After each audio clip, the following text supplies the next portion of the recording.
पीयूष जैन हर news channel पर, हर website portal पर, हर अखबार में आज की तारीख में अगर कुछ छाया हुआ है तो वो है पीयूष जैन और उसका 200-300 पता नहीं कितने करोड़ का खजाना।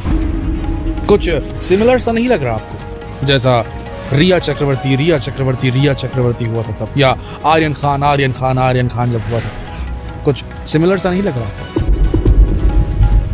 नो डाउट पीयूष जैन ने बहुत बड़ा क्राइम किया है और ये बहुत बड़ा फाइनेंशियल क्राइम है। उन्होंने पूरी तरीके से टैक्स की चोरी की है, तो हैं वो एक टैक्स चोर, नो डाउट अबाउट दैट, क्योंकि ये प्रूफ हो चुका है।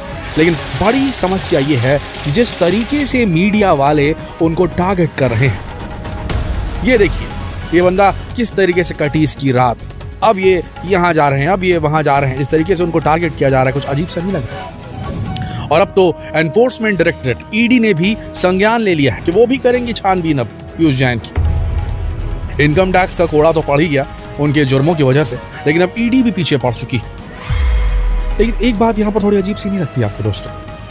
सरकार अपना काम करती है, ठीक है, अथॉरिटीज जैसे कि ईडी या फिर इनकम टैक्स डिपार्टमेंट काम करता है तब तो ठीक है, लेकिन जिस तरीके से मीडिया ट्रायल्स चल रहे हैं, लगातार टेलीविजन स्क्रीन पे फोर्स किया जा रहा है लोगों को ये बिलीव करने में कि बहुत ही बुरा आदमी था जिसने इतना सारा पैसा इकट्ठा करके अपने घर में रखा है, जरूर इसने कुछ गलत काम किया होगा, गलत तरीके से पैसा कमाया होगा, क्या पता कि उसने सही तरीके से कमाया हो और उसकी गलती, उसका जो जुर्म हो सिर्फ इतना हो कि उसने टैक्स नहीं पटाया।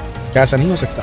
जिस तरीके से बार बार उसे जो पीयूष जैन है उन्हें कहा जा रहा है कि इनके संपर्क समाजवादी पार्टी से थे, फलाना पार्टी से थे, समाजवादी इत्र बनाए हैं और वगैरह वगैरह कहा जा रहा है। हो सकता है उनका कनेक्शन ना हो उसके साथ, क्योंकि जिस तरीके से उनके मोहल्ले वाले बात कर रहे हैं, जिस तरीके से उनका किराना दुकान वाला बात कर रहा है, भाई आप भी एक भारतीय, हम भी एक भारतीय, हम सबको ग्रोसरीज की जरूरत पड़ती है, हम सब जाते हैं आसपास के अपनी दुकानों में किराना सामान लेने, सब्जी लेने, भाजी लेने, कपड़े लेने, एक व्यवहार बनता है लोगों के साथ में।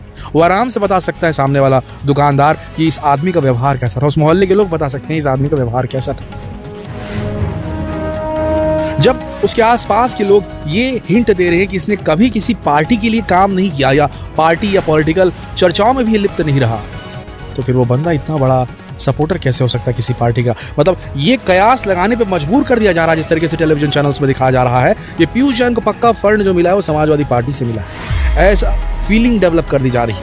हो सकता है उस बंदे का कोई नाता ही ना हो उसके साथ, लेकिन फिर भी उसे टारगेट किया जा रहा है उस तरीके से बार बार। क्या कोई पॉलिटिकल कनेक्शन तो नहीं है क्या? क्वेश्चन मार्क ये सब लगा कर उसे पूरी तरीके से जलील किया जा रहा है लगातार टेलीविजन स्क्रीन पे। नो डाउट वो एक मुजरिम है फाइनेंशियल क्राइम का, उसे उसकी सजा मिलनी चाहिए, जितने दिन की कारावास लगती, जितने दिन की जेल होती है वो होनी चाहिए, जितना जुर्माना लगना चाहिए वो सब लगना चाहिए। जिस पैसे को कहां से आया वो बता नहीं पा रहा, उसके ऊपर जुर्म दर्ज करके उसके ऊपर कार्रवाई करनी चाहिए, उसके पैसे ले लेने चाहिए, नो डाउट अबाउट दैट, वो होना चाहिए। लेकिन इस तरीके से मीडिया ट्रायल करके उसका, उसके बेटे का, उसके परिवार का इस तरीके से नाम उछालना, पूरे परिवार को कलुषित कर देना, ये जो जघन्य क्राइम, जो प्राइवेसी पे इतना बड़ा वार जो कर रही है मीडिया हमारे देश की, वो बहुत खतरनाक नहीं लगता आपको दोस्तों? अगर गलती से कोई आदमी गलत तरीके से अलेजेड हो गया, उस पर गलत आरोप लगा दिए गए, वो आरोप सही नहीं है, उसने जुर्म नहीं किया है और ये बात पता चलने में थोड़ा वक्त लग गया और उस बीच अगर ये मीडिया आ गई तो ये तो उसे मुजरिम ही साबित कर देगी, उस व्यक्ति का समाज में रहना मुश्किल हो जाएगा। लोग कहते हैं कि ये बंदा जो था रबर की चप्पल पहनकर शादियां अटेंड करने आता था, पुरानी स्कूटर में घूमता था, पुरानी कार में घूमता था, सरल इंसान था, अच्छा इंसान था, नेक इंसान था, आसपास के लोग बोल रहे। लेकिन आप सब न्यूज चैनल वाले क्या कर रहे हैं? पीयूष जैन को दुनिया का सबसे खराब आदमी बताने के लिए आप दुनिया भर की बातें बता रहे हैं। ऐसा था, तहखाने में पैसा था, वो तो सही बात है तहखाने में पैसा था, लेकिन जिस तरीके से पॉलिटिकल कनेक्शन था, ये देखिए किस तरीके से ये कंबल ओढ़ के सो रहा है, इतने पैसे इसने कमाए और आखिरकार वो पैसे से उसने अपने आप को बचा नहीं पाया और आखिरकार थाने में ये कंबल ओढ़ के सो रहा है। ये क्या बात हुई दोस्तों? जुर्म किया है, सजा दीजिए, लेकिन इस तरीके से ये क्या है, किस किस्म का? ये एक हिसाब से हो गया एक जज, एक सोसाइटी का एक बोला चाहिए आप, एक अलग जुडिशियरी बना दी इन्होंने, सोशल जुडिशियरी डेवलप कर दी मीडिया वालों ने हमारे देश के। आपको लगता है ये मीडिया वाले, ये एंकर, ये टीवी न्यूज चैनल्स, ये सारे प्रोडक्शन हाउसेस काम ही से लिए करते हैं कि कैसे किसी को टारगेट किया जाए और उनसे अपनी ब्रेकिंग न्यूज निकाली जाए। ब्रेकिंग न्यूज निकालने के लिए ये समाज में किसी को भी जलील कर देंगे, जितना किया है उससे ज्यादा झेलना पड़ता है। रिया चक्रवर्ती का पता नहीं क्या हुआ, कितना क्राइम किया था उसने और कितना उसको जलील किया गया। आर्यन खान के ऊपर क्या बीती होगी उसके दिमाग के ऊपर में, जब उसने किया तो है अपराध, अगर किया है नहीं किया हम नहीं कह सकते, वो तो कोर्ट का है, जो भी है वही जाने और वही समझे कि क्या गलत है क्या सच है। लेकिन जितना उसने जो अपराध किया उससे कई गुना ज्यादा उसे टेलीविजन पे कई दिनों तक के दिखा के रखना, उसकी प्राइवेट लाइफ, पर्सनल लाइफ पूरी तरीके से तबाह कर देना, सोसाइटी में बदनाम कर देना उसे। जिस तरीके के मीम्स चले हैं इस देश में उस दौरान, रिया चक्रवर्ती और आर्यन खान के दौरान, और अब पता नहीं कितने मीम्स चलेंगे इस बुजुर्ग आदमी के लिए जिसने किया जरूर है फाइनेंशियल क्राइम। हाँ, इसने हक मारा है लोगों का, मैं मानता हूँ, हम सब मानते हैं, टैक्स चोरी की। लेकिन क्या इस तरीके से पब्लिकली उसे बदनाम करने के लिए जो नई सोशल जुडिशरी बना के रखी हमने मीडिया की, ये सही है? क्या इससे गलती नहीं हो सकती? क्या ये सिर्फ अपना ब्रेकिंग न्यूज़ पाने के लिए, क्या ये सिर्फ अपना ट्रैफिक पाने के लिए ये सब दिखा करके किसी को बदनाम करने के चक्कर में नहीं पड़ सकता? क्या उससे गलती नहीं हो सकती इन मीडिया हाउसेस? क्या ये सही है? अगर ऐसा ही चलता रहा दोस्तों इस देश में, तो जिसके पास मीडिया की शक्ति होगी, मीडिया की पावर होगी, वो किसी को भी सोसाइटी में बदनाम करके रख देगा। पर्सनल प्राइवेट लाइफ जैसा कुछ भी नहीं रहेगा। जो भी रडार में आएगा इनके, वो बुरी तरीके से जलील हो जाएगा और उसका जीवन कैसा बीतेगा इस छांव में, इस बुरी छांव में, वो पता नहीं ये जो यादें हैं उससे मिट पाएगी कि नहीं, उसके दिमाग से कहा नहीं जा सकता। मीडिया ट्रायल्स जो होते हैं वो बहुत ही गलत चीज़ है। मीडिया का काम है चीज़ों को रिपोर्ट करना, खुलासे करना, स्ट्रिंग ऑपरेशंस करना, सब कुछ सही हुआ था। एक मुजरिम को पकड़ाने में या फिर एक समाज में होने वाली किसी गलत चीज़ को खुलासा करने में मीडिया का हाथ आता है तो सबसे बेस्ट। लेकिन जिस तरीके से आज की मीडिया काम कर रही है, जहाँ ज़रूरत है उसे कवर ना करते हुए सिर्फ सनसनी को बेच रही है, सेंसेशनलिज्म को बेच रही है, ये सबसे गलत है दोस्तों। ऐसा इस देश में नहीं होना चाहिए। ये सबसे सस्ता तरीका है पैसे कमाने का जर्नलिज्म से, ये आपको नहीं लगता? दुनिया में सबसे सस्ती बिकने वाली अगर कोई चीज़ है ना, तो वह अश्लील चीज़ें, और दूसरी है सनसनी। सनसनी बेचकर ही ये न्यूज़ चैनल्स चल रहे हैं, लगातार चल रहे हैं।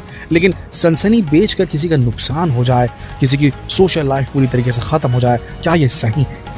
ऐसा ही अगर चलता रहा तो जिस गति से इंटरनेट में जो क्रांति आई, जिस तरीके से सोशल मीडिया से भारत का हर एक बंदा धीरे धीरे कनेक्ट होता जा रहा है, वो दिन दूर नहीं दोस्तों। जब भारत जितनी आबादी होगी उतनी आबादी सभी के पास अपना खुद का सोशल मीडिया अकाउंट होगा, क्योंकि 5G भी आ रहा है, इंटरनेट की दरें कम हो रही है, मोबाइल फ़ोन सस्ते हो रहे हैं। कुल मिलाकर होना यह है कि सबके पास अपना एक सोशल अकाउंट, एक सोशल लाइफ रहेगी, और उस जगह में अगर किसी के ऊपर लांछन डालना हो और इस किस्म की कुछ हरकत हो जाए, उसे बेमतलब में बदनाम बड़ी आराम से किया जा सकेगा। इवन मीडिया ट्रायल जो होता है ये भी बहुत खतरनाक है। अगर मीडिया हाउसेस की पावर किसी एक राजनीतिक पार्टी के हाथ में पड़ गई, अगर मीडिया हाउसेस की पावर किसी ऐसे मीडिया हाउस ओनर के हाथ में पड़ गई, तो वो अपने दुश्मनों को खत्म करने के लिए उनका मीडिया ट्रायल कर सकता है, दुनिया भर के आरोप लगा सकता है, अपने दुश्मनों का सोसाइटी में सांस देना दूभर कर सकता है। क्या इतनी पावर देना सही है? क्या मीडिया ट्रायल होने चाहिए? इस सवाल मैं फिर से पूछ रहा हूँ आप सबसे, क्या वाकई में मीडिया ट्रायल सही है?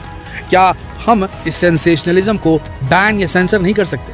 क्या आपको नहीं लगता कि किसी भी राजनीतिक पार्टी को मीडिया का सहारा लेकर अपना प्रचार करने की आज़ादी नहीं देनी चाहिए, कभी नहीं देनी चाहिए? क्या आपको नहीं लगता कि मीडिया हाउसेज, टेलीविजन वाले क्या दिखाते हैं, इनके ऊपर थोड़ा सा कहीं सेंसरशिप आनी चाहिए कि नहीं आनी चाहिए? जरा सोच के देखिए दोस्तों। जिस तरीके से ये लोग अपना एजेंडा पुश करने के लिए न्यूज़ बनाते हैं, हेडलाइंस बनाते हैं, टाइटल्स बनाते हैं, क्या ये सही?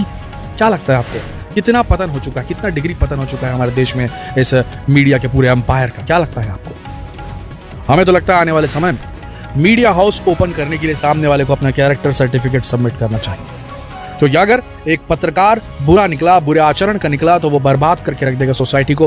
पैसों के लिए वो किसी को भी प्रमोट करेगा और पैसों के लिए किसी को भी बदनाम कर सकेगा। फिर से पूछता हूँ सवाल आपसे, क्या मीडिया ट्रायल्स सही है या गलत? मीडिया का काम रिपोर्टिंग होना चाहिए, चीज़ों पर से परत उठाना, खुलासा करना होना चाहिए। लेकिन जिस तरीके से मीडिया ट्रायल किए जाते हैं, हाँ लगता है हमें कि इसका इसके साथ में संबंध होगा, हाँ लगता है इसका ये होगा, इसका वो होगा, ये जो संभावना और जो क्वेश्चन मार्क लगा के बदनाम किया जाता है लोगों को, क्या ये सही है? आप ही बताइए, कमेंट सेक्शन में जरूर लिखिए। और ये सवाल पूछने के लिए जितना हो सके इस वीडियो को शेयर करें। अगले घंटे फिर मिलेंगे आपसे एक लेटेस्ट अपडेट्स के लिए इसी कानपुर रेड केस को लेकर के। तो बने हमारे चैनल के साथ। धन्यवाद।